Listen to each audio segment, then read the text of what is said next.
सभी दर्शकों का स्वागत है। आज इस विशेष कार्यक्रम में, ये विशेष कार्यक्रम भारत में जो दो घटनाएं घटी हैं, एक इटावा उत्तर प्रदेश में, दूसरी जंगम ओडिशा में, इन दोनों घटनाओं पर है। और आज मेरे साथ इन पर चर्चा करने के लिए हमारे साथ चिंतक और बामसेफ के प्रमुख संस्थापकों में से एक माननीय शूद्र शिव शंकर सिंह यादव जी, और वे मुंबई से हैं, और नई दिल्ली से सुप्रीम कोर्ट की सीनियर एडवोकेट प्रभा मिश्रा झा जी हैं। आप दोनों का बहुत बहुत स्वागत है कि आप मेरे अनुरोध पर आए ताकि हम इस पर सामाजिक चिंतन और कानूनी चिंतन कर सके। मैं दर्शकों को बताना चाहूंगा, वैसे तो बहुत ही ज्यादा प्रसिद्ध हो गई ये दोनों घटनाएं। इटावा में भगवत कथा में जो लोग गए, जब उनकी जाति पता लगी कि यादव है, तो उनके साथ दुर्व्यवहार हुआ। उनके सिर के बाल काट दिए गए, उनकी पिटाई हुई, यहाँ तक कि उनसे अंगूठियां छीन ली गई। चार अंगूठियां छीनी, तीन वापस कर दी, एक रख ली, और 51,000 रुपये का ऐसे कुछ जुर्माना लगाया उनके ऊपर। और महिला जो ब्राह्मण वर्ग की थी, उनके मूत्र से उनका छिड़काव किया गया कि इससे वे पवित्र होंगे। दूसरी घटना ओडिशा की है। ये दलित समुदाय के साथ हुई है। इसमें दो लोग बेटी की शादी के लिए, उनमें से एक की बेटी की शादी थी, तो गाय लेने गए थे दहेज में देने के लिए। उड़ीसा में मैं गया हूँ। उड़ीसा में मैंने देखा है कि वहाँ का जो जीवन है, वहाँ पर पशुधन, खेती बहुत महत्वपूर्ण होती है। तो वो इसलिए गाय गए थे दहेज में देने के लिए। जब वापस आ रहे थे तो गौ तस्कर बोलकर उनके साथ दुर्व्यवहार किया गया। उनके भी बाल काटे गए, उनको घास फूस खिलाई गई, उनकी जैसे कहते हैं कि अ, उनको हाथों के बल चलाया गया। तो ये घटनाएं, दो घटनाएं जो हुई है इस समय पूरे देश के अंदर, आप अगर देखेंगे तो ये दो घटनाएं ही छा रही है। 21वीं सदी में हमारा देश जा रहा है, विश्व की चौथी अर्थव्यवस्था हम बन गए हैं। लेकिन आखिर कब हमारे देश से ये चीजें खत्म होगी? तो सबसे पहले मैं सामाजिक चिंतक चिंतक जो हमारे साथ है, शूद्र शिव शंकर सिंह यादव जी, उनके साथ मैंने एक कार्यक्रम किया था सर। डॉक्टर अंबेडकर जी की 22 प्रतिज्ञा है, जिसमें से पहली प्रतिज्ञा है, मैं ब्रह्मा विष्णु महेश कृष्ण को नहीं मानूंगा। क्या कहते हैं आप? डॉक्टर अंबेडकर जी ने सही प्रतिज्ञा दी थी। सभी को शुक्रिया, धन्यवाद। जय भीम। आपको भी, आपके चैनल को भी। देखिए, सच कहिए तो मैं भी जब से ये घटना घटी बड़ा दुखी हूं मैं, लेकिन एक तरह से कभी कभी मुझे थोड़ा सा संतोष भी हुआ है। दोनों हुआ है मुझे साथ। संतोष इसलिए हुआ है कि मैं आज करीब 10 साल से जो है इसी विषयों को लेकर के, इसी पाखंड, अंधविश्वास, ब्राह्मणवाद के वर्चस्व, चाहे जो भी है, इसके खिलाफ ही संघर्ष करते आ रहा हूं। लेकिन समाज ऐसा है कि मुझे ही सुनने को और समझने को हमें ही उल्टा सीधा गाली देते आ रहा है कि तुम धर्म के खिलाफ बोलते हो, ये वर्ण व्यवस्था के खिलाफ बोलते हो, ये हमारी परंपरा है, बाप दादा से चली आ रही है, सदियों से चली आ रही है, तुम परंपरा को कैसे छोड़ रहे हैं? माँ बाप दादा परदादा चलाते आ रहे हैं। ये सब परंपरा के नाम पर और धर्म के नाम पर और भाग्य और भगवान के नाम पर जो है, ये समाज जो है जल्दी समझ में नहीं आता है। देखिए, इससे बैकग्राउंड में जाना चाहता हूँ। बाबा साहब अम्बेडकर जब संविधान जब प्रस्तुत किए थे, तो उन्होंने कहा था संविधान सभा में कि आज के बाद 26 जनवरी 1950 के बाद से देश तो है दो राह पर जा रहा है। एक तो सामाजिक व्यवस्था जो मनुस्मृति के अनुसार जो हजारों साल से चली आ रही थी, वो भी जीवित है, वो भी चलती रहेगी। और दूसरा जो हमने अभी आप संविधान के दायरे में जो एक समाज को एक दिशा निर्देश दिया है, जो समाज के संविधान का दायरा दिया है, वो एक अलग ही दो राह पर है। अब ये संविधान जिसके हाथ में जा रहा है उसको डिपेंड करता है। अच्छे हाथ में गया तो इसको अमल करेंगे, गलत हाथ में गया तो अमल नहीं करेंगे। उनके ऊपर डिपेंड करता है कि इसी सार्थकता को कितना वो साबित कर सकते हैं। सार्थकता मतलब, हम आपको एक क्यों बता दूं, खैर यहाँ पर तो आपके सुप्रीम कोर्ट के बताएंगी। सबसे बड़ा चीज मुझे ये लगता है कि हमारा जो संविधान है, मैं पहले बार भी बोल चुका हूं कि ये विश्व में ऐसा कहीं संविधान नहीं है जो एडमिनिस्ट्रेटिव मैटर प्लस सामाजिक व्यवस्था पर भी बना हुआ है। हमारे देश का समाज एडमिनिस्ट्रेटिव मैटर के साथ साथ जो सामाजिक व्यवस्था उस पर भी प्रकाश डाला है। सामाजिक व्यवस्था मतलब जो भी परंपराएं, रीत रिवाज, संस्कार सदियों से जो चली आ रही थी, जो कि उसको बाबा साहब ने कहा कि अगर वो आज भी अगर छुआछूत, ऊंच नीच, भेदभाव और एक घमंड और अंधविश्वास और पाखंड के ऊपर है, तो उसको ध्वस्त कर दिया गया। आर्टिकल 13 यही कहता है। और उसमें इससे साथ साथ उन्होंने ये भी कहा कि हर आर्टिकल 51 कि हर इंसान के, सेंट्रल गवर्नमेंट को, स्टेट गवर्नमेंट को, हर इंसान के अंदर वैज्ञानिक सोच पैदा करने की प्रवृत्ति लाना है। ये क्लियर कट हमारा संविधान है। तो संविधान के दायरे में अगर जाएंगे, संविधान सही में लागू हो जाए ना, तो जितने पाखंड हैं ब्राह्मणवादी मानसिकता के, वो सब खत्म हो जाएंगे। लेकिन आज तक संविधान सामाजिक व्यवस्था पर लागू ही नहीं हुआ। यही कारण है कि आज हमारे देश में ऐसी सब घटनाएं छिटपुट छिटपुट जगह जगह होता है।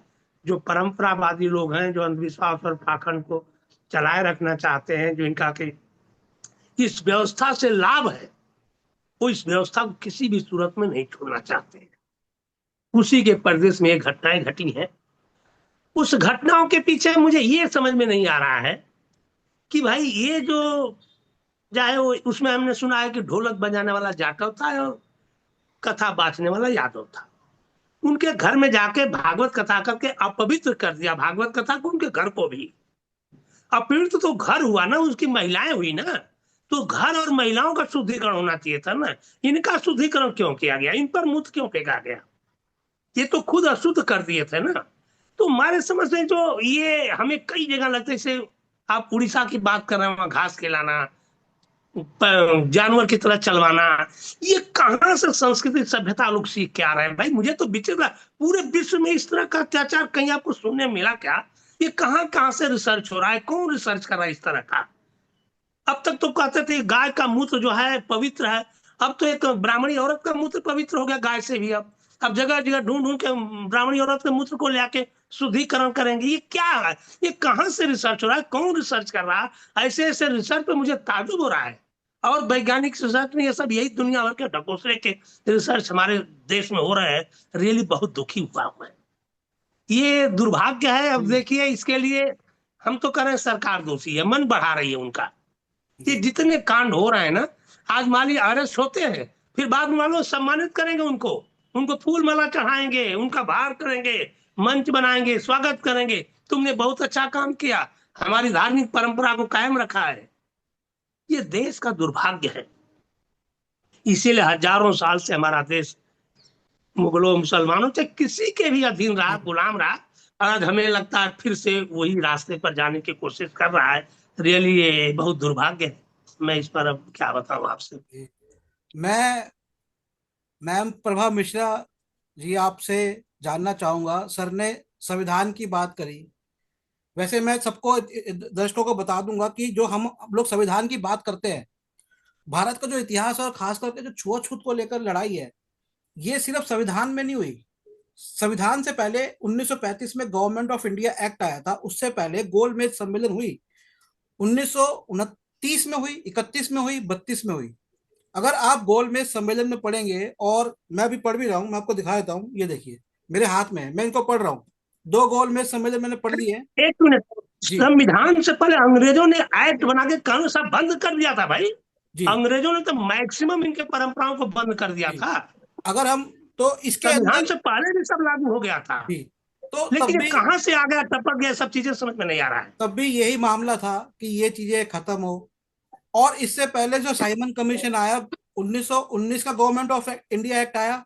और उससे पहले भी एक against untouchability, against caste system, British time पे। मैं आपको बताता हूँ, जो अंग्रेजों ने, जब हम कहते हैं कि अंग्रेजों ने हम पे शासन शुरू किया, जो वहां की जो क्वीन थी, रानी थी, रानी ने जो सबसे पहले जो अपना एक्ट लेकर आई, उसके अंदर ही फंडामेंटल राइट आ गए थे, जिसमें बराबरी का अधिकार था। लेकिन अभी तक नहीं है। तो मैं एडवोकेट प्रभा मिश्रा जी, आपसे जानना चाहूंगा कि संविधान क्या कहता है इस बारे में। सबसे पहले तो निखिल जी, इस टॉपिक पे मुझसे कुछ कहलवाने के लिए और मुझे इनवाइट करने के लिए बहुत बहुत धन्यवाद आपका। और मैं सारे पब्लिक को भी धन्यवाद करना चाहूंगी। एक्चुअली जो टॉपिक है बहुत ही कंट्रोवर्शियल है, और इन माय मेरे ओपिनियन में मैं इसकी ये बहुत ही अमानवीय है, और मैं इसकी घोर निंदा करती हूँ। अब हम बात करते हैं संविधान की। तो संविधान, हमारा संविधान जो है वो वर्ल्ड में सबसे ज्यादा लार्ज एंड हर एक पॉइंट को कवर करने वाला संविधान है। वर्ल्ड में कोई भी संविधान इतना लार्ज नहीं है। This is the largest one. अब संविधान की जो आर्टिकल है उसकी बात करते हैं कि आर्टिकल 17 ने ऑलरेडी टचेबिलिटी को यहाँ से अबॉलिश कर दिया गया है। लेकिन इसके बावजूद आपने बिल्कुल सही कहा था कि भारत आज के डेट में चांद पे पहुंच चुका है। लेकिन ये पता नहीं छुआछूत की धारणा, ये भावना, ये हिंसा कहाँ से आता है। तो ये हिंसा पता नहीं भारत से कब जाएगा। तो इसके लिए government time to time initiative ले रही है, लॉ बनाए जा रहे हैं, लॉ में अमेंडमेंट्स किए जा रहे हैं, और नए लॉ भी लाए जा रहे हैं। तो अब मैं लॉ पे बात कर लेती हूँ कि जो एक उड़ीसा की घटना है वो दलितों के खिलाफ है। तो जो हमारे जनरल भारतीय न्याय संहिता के जो भी सेक्शन है बीएनएस के, वो तो वहाँ एप्लीकेबल है ही, साथ ही साथ वहाँ SC/ST एक्ट भी एप्लीकेबल होता है। लेकिन स्पेसिफिक जो हमारा इटावा का इंसिडेंट है, ये SC/ST में कवर्ड नहीं है, यादव और जाटव वगैरह है ये। तो इनके लिए ही बीएनएस में पहले जो हमारी आईपीसी थी वो इसको कवर नहीं करती थी, जनरल मारपीट वाली सेक्शन लग जाते थे। लेकिन अब स्पेसिफिक सेक्शन मेंशन किया गया है, नया लॉ बनाया गया है जिसमें दो लॉ को ऐड किया गया है। एक है मॉब लिंचिंग और एक है स्नैचिंग। स्नैचिंग को भी लॉ बना दिया गया है। तो जो इनके सोने चांदी वगैरह छीने गए हैं तो वो तो स्नैचिंग के कवर्ड हो जाएंगे।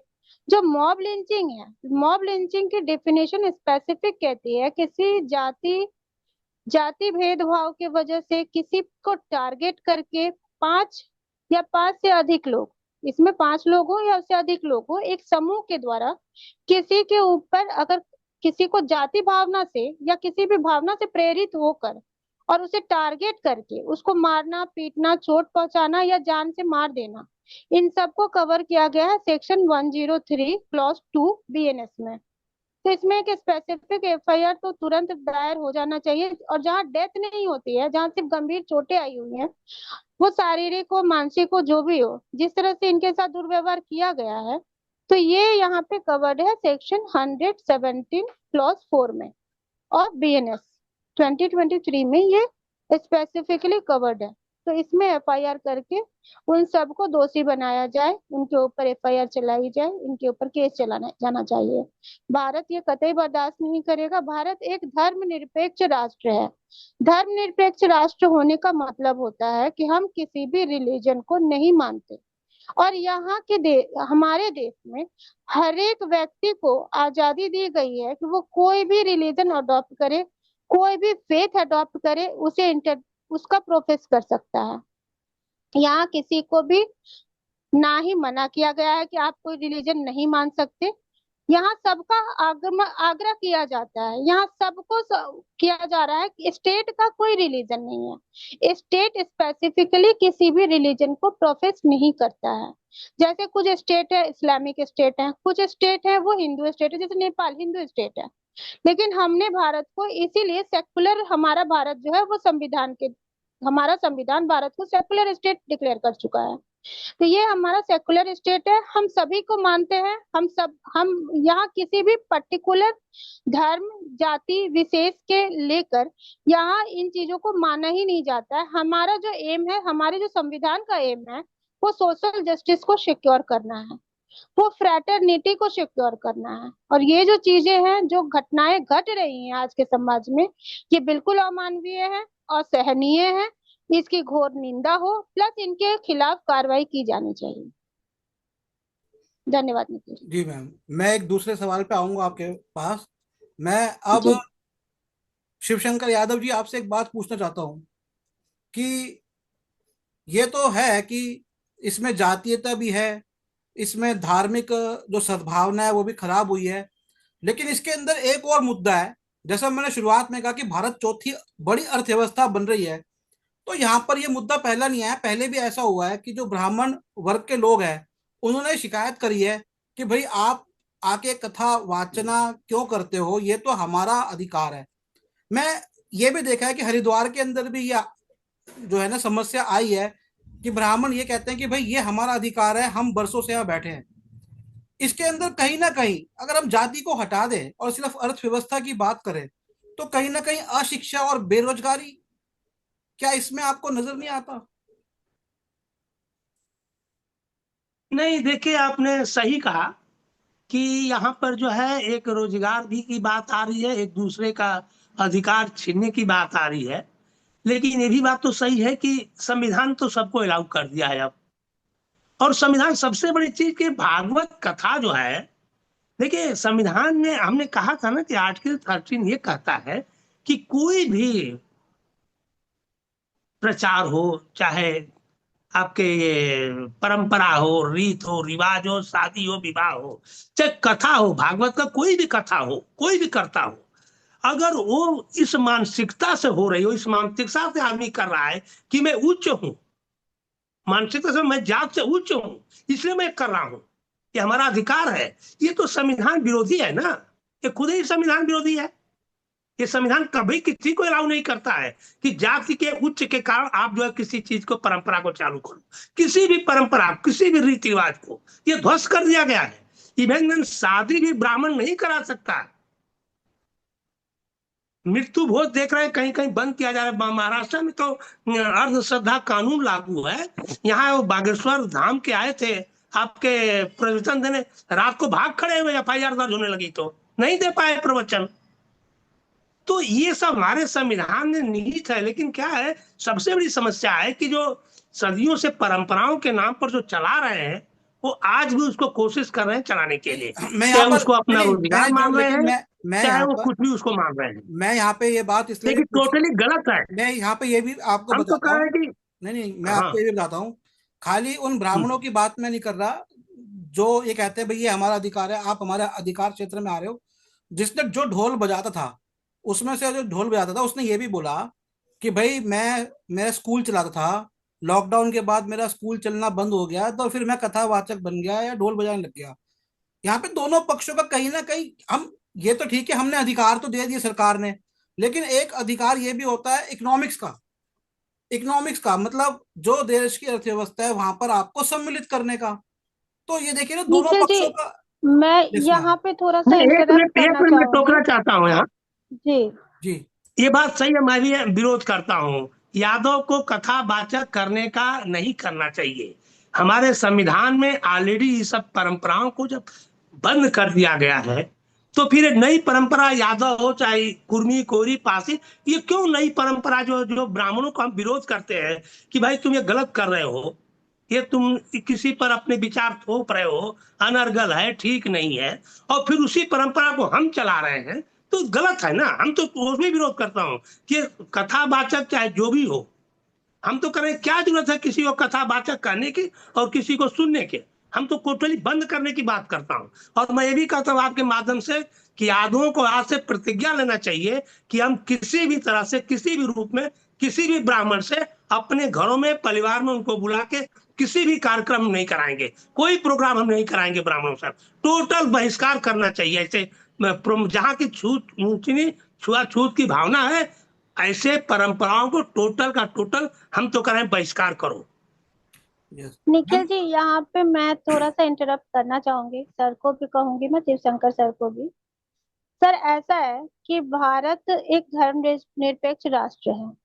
किसी ने ये अधिकार, स्टेट ने कहीं पे ये डिक्लेयर नहीं करा है कि कथावाचक जो होंगे वो ब्राह्मण ही होंगे। This is not a government job जहाँ एक इक्वल अपॉर्चुनिटी सबके लिए होनी चाहिए। तो ये चीज तो है नहीं। ये एक पर्सनल प्रोफेशन है। जिसको जिसको उसकी नॉलेज होगी, जो उस डीप में जाएगा वही करेगा। हम उस देश के में रह रहे हैं जहाँ जायसी भी हुए हैं, रहीम भी हुए हैं, उन्हें भी पूजे जाते हैं। तो यहाँ पे तो ये चीजें तो खत्म हो गई। रैदास को गुरु मनाया जाता है, तो वो भी तो एक चमार जाति के ही थे। बाबा भीमराव अंबेडकर जिन्होंने संविधान की रचना कर दी, वो हम सबके लिए पूजनीय है। ना कोई ब्राह्मण ना कोई जातिवाद नहीं है उनके लिए। तो सर यहाँ पे ये चीजें कहना, और दूसरी बात, एक आपने कहा कि मैं यादवों से कहता हूँ कि ब्राह्मणों का बहिष्कार करें। ऐसा नहीं होना चाहिए, ना यादव ब्राह्मण का बहिष्कार करे और ना ब्राह्मण यादव का बहिष्कार करे। ये जो हमारा देश है वो जातिवाद से ऊपर उठे। ये जाति सिस्टम ही खत्म होना चाहिए। ये जात पात छुआछूत ये सब कुछ खत्म होना चाहिए। हमें ये सोचना चाहिए कि आज हम चौथी अर्थव्यवस्था है, हम कब पहले स्थान पे पहुंचेंगे। हमें ये सोचना चाहिए कि हमारे घर का हर एक बच्चा, हमारे देश का एक एक बच्चा शिक्षित हो, हमारे घर हमारे एक एक युवा उसके पास रोजगार हो। ये सोचने की तो बात ही नहीं। डस्ट ऑन डस्ट, ये डस्ट ऑन टू डस्ट अगर करते रहेंगे, हम इनका बहिष्कार करें वो उनका बहिष्कार करे, तो ये चलता रहेगा, ये कभी खत्म नहीं होगा। तो एक जरूरत है सामाजिक शिक्षा की, एक जरूरत है भाईचारे की, एक जरूरत है जो हमारे संविधान के अल्टीमेट प्रियम्बल में जो हमारे गोल है, to achieve the social justice, fraternity, इस पे बात की जाए, इसको प्रमोट किया जाए, इसको बढ़ावा दिया जाए, ना कि ये कहा जाए कि आप इनका बहिष्कार कर दो हम उनका बहिष्कार कर देंगे। ये जो घटना घटी है ये तो असहनीय और निंदनीय तो है ही, असहनीय भी है, अमानवीय है। लेकिन इस घटना के बदले कल को एक ब्राह्मण के साथ भी हम ये व्यवहार करवा ले यादवों से, क्या ये बराबर हो जाएगा? क्या वो असहनीय नहीं होगा? क्या वो निंदनीय नहीं होगा? वो भी निंदनीय ही होगा सर। यह अमानवीय घटना है। हम इन सबसे ऊपर उठे, अपने आप को एक भारत का नागरिक और एक मानव पहले बनाए, हम पहले इंसान बने। ये जरूरत है हिंदू मुस्लिम और ब्राह्मण और दलित और यादव बनने से ज्यादा जरूरी है कि हम इंसान बने। ये मेरा कंसर्न है। नहीं, 1 मिनट मैडम, यहाँ इंटरप्ट मैं भी करूंगा। मैं जी बहिष्कार कुछ पाखंडियों की कर रहा हूँ। ऐसा नहीं कि हमारे ब्राह्मण मित्र आईएएस आईपीएस घर में आते हैं, पीते हैं, खाते हैं, जो नौकरी वाले हैं, पड़ोसी हैं, सब मिलजुल के खा रहे हैं, पी रहे हैं। सर, आप जहाँ शिक्षा एक आ मिनट एक गई मिनट है, जहाँ एक मिनट शिक्षा मैडम, आ एक गई मिनट। है वहां तो ये चीजें खत्म हो ही हाँ, चुकी हैं। मैं 1 मिनट शिक्षित कह रहा करें हूँ मैडम, सबको। कि मैं उस पाखंडी लोगों को बहिष्कार करने के बाद, जो जी कि अपने को उच्च मानसिकता लेकर के और किसी को नीच भावना से किसी के घर में जाकर के उसको अपमानित कर रहे हैं, सर, हम ये ऐसे उच्च लोगों को मानसिकता बहिष्कार हो करने ही की नहीं बात कर रहा सकती है, ये नीच मानसिकता का परिचय है और इनके लिए हूँ। सजा हाँ, का प्रावधान है। इनको सजा दिया जाए, ये जाए और जेल में, नहीं, इनकी जगह जेल बहिष्कार में है। करने से भी सुधार हो जाएगा। सजा से कुछ नहीं हो रहा है। कहाँ हो रहा है? कितने को सजा सजा मिली? आपके मध्य प्रदेश में एक ब्राह्मण जो है एक आदिवासी के ऊपर खुल के पेशाब कर रहा है, और बड़े शान से अरेस्ट हुआ, तो उसको पुलिस वाले स्वागत कर रहे थे, मैं देखा। ये तो इन उसको पुलिस क्या वालों सजा की भी मिली? वर्दी उतरेगी सर, अच्छा, फिर तो इन इसमें सर पुलिस क्या वालों सजा की मिली वर्दी बताइए ना। उतरेगी, ये इसमें नहीं है स्वागत। मैं देखा उसका देखा पुलिस वाला उसका पीठ थपथपा रहा है उस पेशाब करने वाले का।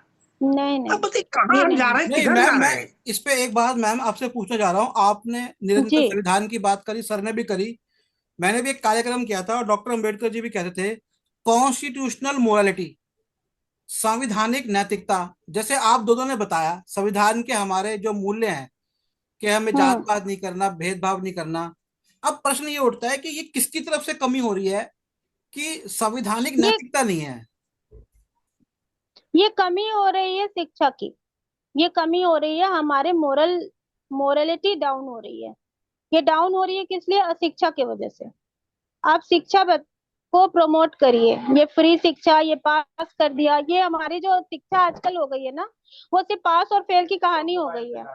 उस पास फेल की कहानी की जगह पे ना उनकी मोरल डेवलपमेंट भी जरूरी है। जहाँ से मैडम मोरालिटी, एक आप मिनट। देखो, मैं एक चीज बता रही हूँ कि गांव के क्षेत्रों में आप देखो कि ये चीजें आज भी चल रही है, ये जाति प्रथा, ये वर्ण व्यवस्था आज भी चल रही है। शहरी क्षेत्रों में क्या यह माना जाता है? आपको पता है कि आपके नेक्स्ट फ्लैट में कौन रह रहा है, वो मुस्लिम है या हिंदू है या दलित है? आपको पता भी नहीं होता, और आप ये मान भी नहीं सकते। तो वहाँ ये कहाँ पर है? जहाँ अशिक्षा अधिक है। तो शिक्षा का मुझे बढ़ावा करिए, मुझे तो प्रमोट करिए। मुझे तो हमारे बचपन के दिन याद आ गए कि जब हम सब रामलीला करते थे, और भारत के अंदर हर धर्म के लोग भी रामलीला, तो अब तो रामलीला भी सोचना पड़ेगा कि भैया कोई आके रामलीला करने वाले बच्चों की भी जाति ना पूछने लग जाए। अभी तो यस, नवाजुद्दीन ये सिद्दीकी को चीजें। रामलीला में नहीं, करते थे। यहाँ पर मैं एक चीज कहना चाहता हूँ। यहाँ मैडम ने जी कहा शिक्षा, हम तो कहेंगे ब्राह्मण हमारे देश का सबसे शिक्षित है, 80 90 नहीं है परसेंट सर, शिक्षित है। शिक्षित नहीं लेकिन है सर, शिक्षित कहाँ होने के बाद वो क्या शिक्षित है? कर रहा है? शिक्षित नहीं है, जो शिक्षित होकर तो शिक्षित वही होगा का ये अन्याय नहीं कर रहा है करेगा। ज्यादा। उसकी ड्यूटी बनती है कि समाज में समता समानता नहीं, शिक्षा बंधुत्व मेरे जो ख्याल से उन्होंने। मैडम जो बात कर रही है वो संवैधानिक नैतिकता के हिसाब से कर रही है कि संवैधानिक शिक्षा कि मिलके मोरालिटी डेवलपमेंट रहना की है। जरूरत है, मोरालिटी डाउन होती जा रही है। अच्छा लेकिन ये मैम, गवर्नमेंट तो मनुस्मृति पढ़ा रही है, नहीं तो नहीं, कहाँ से यहाँ पर मोरालिटी मैं डेवलपमेंट होगा? एक चीज मैं आपसे ये पूछने जा रहा सरकारी था। मनुस्मृति पढ़ाने की बात कर रही है। ये सरकार जो है वर्ण व्यवस्था की बात कर रही है, छुआछूत की सरकार खुद शिक्षा दे रही है। आप किससे उम्मीद कर रही हैं? आप कौन शिक्षा देगा? हम जब शिक्षित करते तो हमारे FIR दर्ज होती है। हम सामाजिक कार्यकर्ता जो कुछ इसके बारे में समाज में बताते हैं तो तुरंत FIR होती है। तुम्हारे धर्म को भ्रष्ट कर रहा है, समाज में द्वेष फैला रहा है। किस शिक्षा की आप बात करेंगे? शिक्षित कहाँ आदमी हो रहा है और अशिक्षित हो रहा है शिक्षित होकर के। हम तो शिक्षा और गलत रास्ते पर ले जा रहे हैं इस समय। क्या है ना कि जो सिर्फ समाज के 75 अंदर सालों क्या में है, नहीं शिक्षित हुए रिटर्न तो में कुछ कब है, शिक्षित होंगे? लेकिन जब लोग चलते हैं उस पर तो उनको कुछ होता है। अच्छा मैम, ऐसे केसेस के अंदर एक बहुत ज्यादा देखने को आता है, उड़ीसा के केस में अभी तब FIR दर्ज नहीं हुई। अभी तक भी मैंने देखा यूट्यूब पे कोई उड़ीसा की लैंग्वेज में कोई प्रोग्राम ही नहीं था। मतलब वहां की गवर्नमेंट या वहां की पब्लिक ने इसको व्हाइट वॉश कर दिया है, तो हिंदी मीडिया के माध्यम से आया। और जब हिंदी मीडिया के माध्यम से वायरल हो गया सोशल मीडिया पे, तब जाके FIR लिखी। तो ऐसे केसेस जब भी किसी के साथ हो, तो वो लोग क्या करें, किस तरह से पुलिस के पास जाते हैं? अगर उनकी कंप्लेंट नहीं लिखती पुलिस, तो क्या करें वो? सर कंप्लेन नहीं लिखती है, ऐसा है निखिल जी, कंप्लेन नहीं लिखती है तो सेक्शन 175 क्लॉज 3 ये कहती है कि आप ऑफ BNSS, भारतीय नागरिक सुरक्षा संहिता, इसके तहत आप कोर्ट से कंप्लेन कर सकते हैं, कोर्ट के थ्रू FIR लॉन्च करवा सकते हैं, कोर्ट को पावर है ये। पहली बात एक चीज है। दूसरी बात हो गई कि मॉब लिंचिंग की जो केसेस है वहाँ FIR देने वाले भी नहीं खड़े हो पाते हैं, पब्लिक जो होती है वो आइडेंटिफाइड नहीं होती है कहीं कहीं पे। तो बहुत जगह तो है फैसिलिटी, जैसे अपने दिल्ली वगैरह में है, NCR में है कि CCTV है, लोग वहां दिख जाते हैं, पकड़ में आती है। पुलिस के लिए भी थोड़ा सा ढूंढना, उन्हें अरेस्ट करना थोड़ा सा ये होता है। लेकिन जहाँ पे आइडेंटिफाइड है वहां तो रिटर्न कंप्लेंट तुरंत देना चाहिए थाने में जाके, इन्होंने ये किया। इतना दूर तक तो अलाउ ही नहीं करना चाहिए था कि इतना कुछ होते रहे। अब पब्लिक की मोरालिटी ही डाउन है तो वहाँ क्या किया जा सकता है? पावर तो बहुत है, लॉ तो बहुत कुछ कह रही है, जी लॉ सर। मैडम की आपने शिक्षा की इम्प्लीमेंटेशन। बात किया, तो आपने शिक्षा की बात किया ना, तो मैं इसी शिक्षा की बात कर रहा हूँ कि आदिवासी सबसे ज्यादा शिक्षित है, लेकिन इस तरह का अत्याचार नहीं करेगा वो। और सर ब्राह्मण और मणिपुर, क्षत्रिय चाहे फिर यादव आप जो भी सर है, जो शिक्षित हो मणिपुर की ज्यादा घटना अत्याचार कर रहा है इस भूल तरह गए हैं से। सर? फिर सर हाँ? फिर आप मणिपुर की घटना भूल रहे हैं, नहीं नहीं, मणिपुर वो की घटना देखिए आप भूल मणिपुर का रहे तो हैं। स्टेट स्पॉन्सर है। ठीक है मणिपुर ना, का हम वो इस तरह लोग भी के ST, ये वो लोग भी पारिवारिक आदिवासी है, पारिवारिक वहीं नहीं के है, STs मणिपुर का है। पारिवारिक नहीं है। यहाँ ठीक जो है है सर। तो पारिवारिक। हाँ। सर एक औरत को नंगा किया जाता है, ये कौन सा धर्म अलाउ करता है? दुनिया का कोई भी नहीं धर्म तो ये अलाउ नहीं वहां तो करता हमने है ना। पता चला कि गवर्नमेंट ही जो है बराबर कानून से नहीं लागू कर रही है, बराबर गवर्नमेंट ही स्पॉन्सर कर रही है ऐसे अत्याचार को बढ़ाने के लिए। सर वो तो इसके अलग लिए घटना कौन हो सा? गई, वो तो जैसे वार हो गया, चाहे वो अब नागा वहां पर आप उसकी बात यहाँ मत लाइए। जब हम यहाँ एक पारंपरिक जो आपने कहा है ना कि भाईचारा, एक मौलिक जी अधिकार, सर। मानवतावादी दृष्टिकोण पैदा होना चाहिए इंसान में, वो नहीं आ रही बिल्कुल। है शिक्षा से। मानवतावादी शिक्षा दृष्टिकोण कहाँ पैदा ये हो रही है बताइए? सर, तो इसके शिक्षित लिए ही तो आदमी और शिक्षा की खराब हो रहा जरूरत है। है सर। ये बताओ कि एक एक पीढ़ी पढ़ रही है, उसके पीछे एक मानसिकता है, मानसिकता जो जीन में घूम रही है वो एक दिन में थोड़ी निकल जाएगी, ये तो सालों की बीमारी है, धीरे धीरे कम होगा ना सर ये। तो कब निकलेगी मैडम? वही तो समस्या कम है, होगा 75 साल हो एक्शन गए। करने पे, कम होगा एक एक्शन जनरेशन लेने चला पे। गया, अभी जो कब लॉ तक जल चलता गवर्नमेंट रहेगा? ने लॉ इसीलिए बनाई है, मॉब लिंचिंग को नया एक्ट में नया ऑफेंस बना के डाला गया है। मॉब लिंचिंग कोई ऑफेंस नहीं था पहले, मैं यहाँ कोई पर स्पेसिफिक मैं सेक्शन नहीं था। मैं इसके लेकिन रुकता कहाँ है? कानून बनाने से रुक कहाँ रहा है? नहीं, सर मैं इस इसके लिए तो बढ़ता खड़ा जा रहा होना है पड़ेगा। ये भ्रष्टाचार। तो सरकार के ऊपर है। मैं दो बातें ऐड करना चाहता हूँ जो राउंड टेबल हम्म। कॉन्फ्रेंस में 1929 में और 31 में डॉक्टर अम्बेडकर जी ने गई। आपको पता है हम्म। जो शेड्यूल ट्राइब एक्ट है, ये एक अलग से एक्ट जी बना ऐसे। हुआ है, ये बाद में जी। एक्ट बना है। हालांकि डॉक्टर जी। अम्बेडकर जी ने इसके बारे में प्रथम गोल में सम्मेलन 1929-30 में ही बोल दिया था। 1929 से 30 के बीच में चली थी, सितंबर में शुरू होती थी और जनवरी में खत्म हुई थी 30 की। तो इस पे जो ब्रिटिश जो चेयरमैन थे और जो ब्रिटिश लोग थे ना, वो भी हैरान थे कि ऐसा कैसे हो सकता है कि हम संविधान के अंदर एक तरफ तो सबको कह रहे हैं इक्वालिटी, और एक तरफ कह रहे हैं फंडामेंटल राइट, और यहाँ पर एक स्पेशल कैटेगरी ऑफ क्राइम। लेकिन अब जिस तरह से ये चीजें हो रही हैं, इससे पता लगता है कि ये एक अलग तरह के क्राइम है, और इन क्राइम्स जी को अब हमें अलग तरह से डील करना है। दूसरी मैं एक जी बात और बताना चाहूंगा कि जब doctor Ambedkar ji second round table conference में फेडरल कोर्ट या कहीं सुप्रीम कोर्ट की बात कर रहे थे, उन्होंने एक बात करी, उसमें भी ना ब्रिटिश लोग भी हैरान हो गए, लेकिन उन्होंने उदाहरण भी दिया स्विट्जरलैंड का। उन्होंने कहा फेडरल कोर्ट को इतनी ताकत होनी चाहिए कि मिलिट्री भी वो लगा दे। आज तक मैम कोई ऐसा उदाहरण हुआ है कि कोर्ट ने मिलिट्री लगा दी हो इंडिया में? नहीं, यह कोर्ट की जो पावर है वो यूनानिमस है यहाँ पे, लेकिन लिमिटेड है। एज पर जो हमारा कॉन्स्टिट्यूशन ऑफ इंडिया जितना प्रोवाइड करता है वो उतना ही कर सकते हैं, उससे ऊपर थोड़ी जाएंगे। मिलिट्री क्यों लगाएंगे? मिलिट्री लगाने के लिए ये पावर जो है कॉन्स्टिट्यूशन ने ऑलरेडी दे रखा है एग्जीक्यूटिव बॉडी यानी को। कि हमारे फेडरल सुप्रीम कोर्ट पार्लियामेंट को के जज पावर को है नहीं है इसमें। पावर? जुडिशरी का पावर मतलब हमारी जुडिशरी पावरलेस है? पावरलेस नहीं है, पावरलेस तो नहीं है, क्योंकि क्योंकि एक ये इंडियन क्वेश्चन उठा था जुडिशरी। राउंड टेबल कॉन्फ्रेंस में सर कि अगर हम नहीं, कहें। मैं आपको बता दूं निखिल जी, भारत में ही एक ऐसी जुडिशरी है जो लेजिस्लेचर्स एंड एग्जीक्यूटिव दोनों के ऊपर है।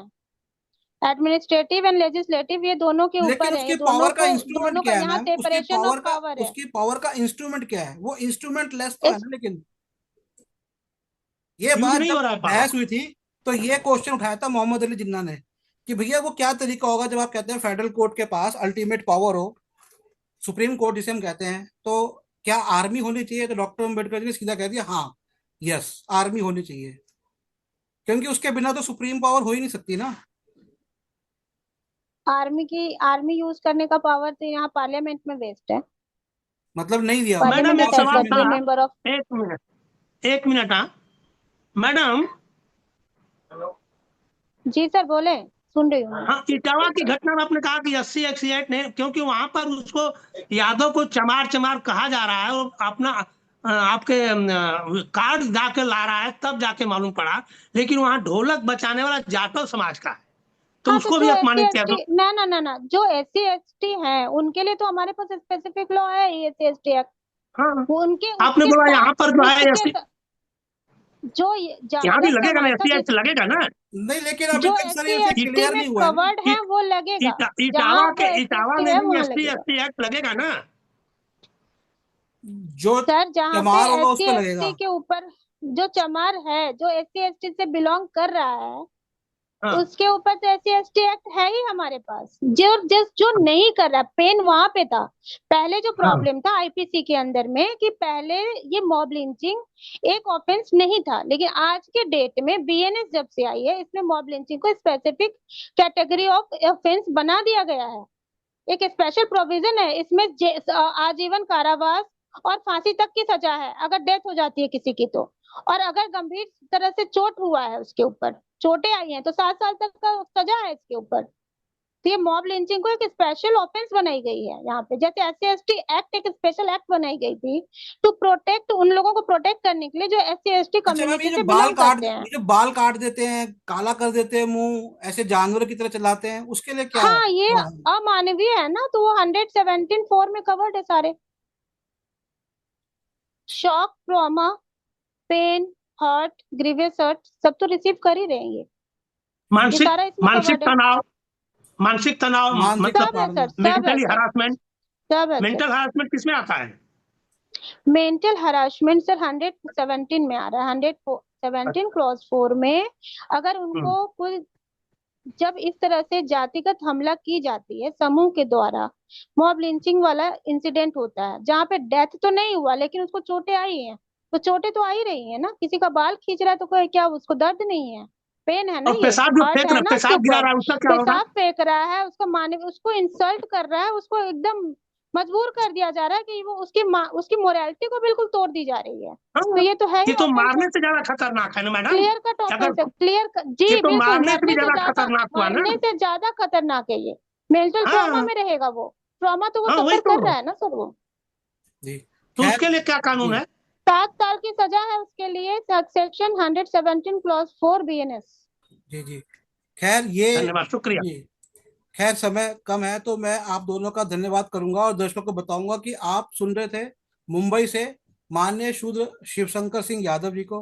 और नई दिल्ली से सीनियर एडवोकेट सुप्रीम कोर्ट की माननीय प्रभा मिश्रा जी को। और मैं निखिल सबलानिया भी नई दिल्ली से। Nikhil ji, yes ma'am. यहाँ पे एक करेक्शन है, नो सीनियर एडवोकेट, ओके वो डेजिग्नेटेड होते हैं, advocate Prabha Mishra. Okay, advocate supreme चलिए, कोर्ट के। धन्यवाद, शुक्रिया। तो आप दोनों का बहुत बहुत धन्यवाद, दर्शकों का भी धन्यवाद इस कार्यक्रम को देखने के लिए। और उम्मीद है कि हम सब में एक कॉन्स्टिट्यूशनल मोरालिटी, नैतिकता आएगी। और मैंने जैसे एक बात बीच में कही थी कि ये कहीं ना कहीं आर्थिक मुद्दा भी है, और सरकार को देखना पड़ेगा कि चौथी अर्थव्यवस्था के अंदर ग्रामीण जो व्यक्ति है ना, आज उसकी हालत बहुत बुरी हो गई है, क्योंकि उसको शहरों में आना पड़ रहा है। और जो सारा उत्पादन है वो मशीनी उत्पादन हो रहा है, उसके हस्तशिल्प खत्म हो गए। जब आपने उसके सारे काम धंधे खत्म कर दिए, फिर कोविड आ गया, जीएसटी आया, नोटबंदी आया, और देश की जनसंख्या भी नियंत्रण नहीं हो रही है। ऐसे में जाहिर सी बात है कि कुछ ना कुछ चीजें तो होंगी, लेकिन ये एक जातिवाद का बहुत ही अमानवीय दोनों मुद्दे देखने को आए हैं। तो उम्मीद है कि सरकारें नियंत्रण करेंगी और हमारे कोर्ट और पुलिस को ज्यादा शक्ति देंगी, ताकि ऐसी घटनाओं पर रोक लगे। तो आप दोनों का एक बार फिर से। निखिल जी, मैं एक चीज और ऐड करना चाहूंगी, बस एक लाइन, कि लॉ तो गवर्नमेंट ने बना दिया है, लेकिन गवर्नमेंट से ये हम सबकी अपील होगी कि इस तरह की घटनाओं को एकदम सेंसिटिव तौर पे लिया जाए और इसमें तुरंत एक्शन की जाए, इसकी कार्रवाई, इस लॉ का इम्प्लीमेंटेशन बहुत ही स्ट्रिक्ट तौर पे किया जाए। यस ये मैम। हमारी गवर्नमेंट सही से कहा आपने। अपील होगी यस कि मैम। इसको स्ट्रिक्ट किया जाए। नहीं, नहीं, सही कहा आप। जितना जल्दी सोल्यूशन निकलेगा, उतना ही अच्छा सुधार भी होगा। Yes sir. तो जी, मैं यही ये कार्यक्रम ठीक समाप्त है, करता थैंक हूँ। यू निखिल जी। बहुत बहुत धन्यवाद, आप दोनों का भी बहुत बहुत धन्यवाद।